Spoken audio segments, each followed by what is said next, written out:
ઉપરાષ્ટ્રપતિ જગદીપ ધનખડ અને કૃષિ અને ખેડૂત કલ્યાણ અને ગામ વિકાસ માટેના કેન્દ્રીય મંત્રી શિવરાજસિંહ ચૌહાણે મુંબઈમાં ICAR central institute four research on cotton technology ખાતે સેન્ટેનરી પિલરનું ઉદ્ઘાટન કર્યું. આ કાર્યક્રમમાં સંસ્થાના સેનેટરી ફાઉન્ડેશન ડેને ચિહ્નિત કરે છે કે જે કપાસ ટેકનોલોજીમાં અગ્રણી સંશોધન અને વિકાસના 100 વર્ષ ઉજવે છે.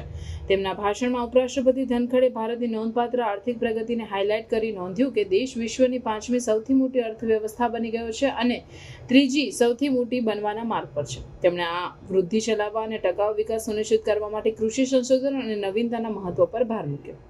મંત્રી શિવરાજસિંહ ચૌહાણે કપાસના ઉત્પાદન અને ગુણવત્તામાં સુધારો કરવા માટે CIRCOTના યોગદાનની પ્રશંસા કરી, જેનાથી ખેડૂતો અને કાપડ ઉદ્યોગને નોંધપાત્ર લાભ થયો છે. તેમણે કૃષિ સંશોધન સંસાધનોને ટેકો આપવાને ખેતી પ્રથાઓમાં ટેકનોલોજીકલ પ્રગતિને પ્રોત્સાહન આપવા માટે સરકારની પ્રતિબદ્ધતાને પુનરાવર્તિત કરી. સમારોહમાં સંસ્થાની સુવિધાઓનો પ્રવાસ પણ સામેલ હતું, જેમાં કપાસ ટેકનોલોજીમાં તાજેતરના નવીનતાઓ અને વિવિધ ઉદ્યોગોમાં તેમના ઉપયોગને દર્શાવવામાં આવ્યા હતા.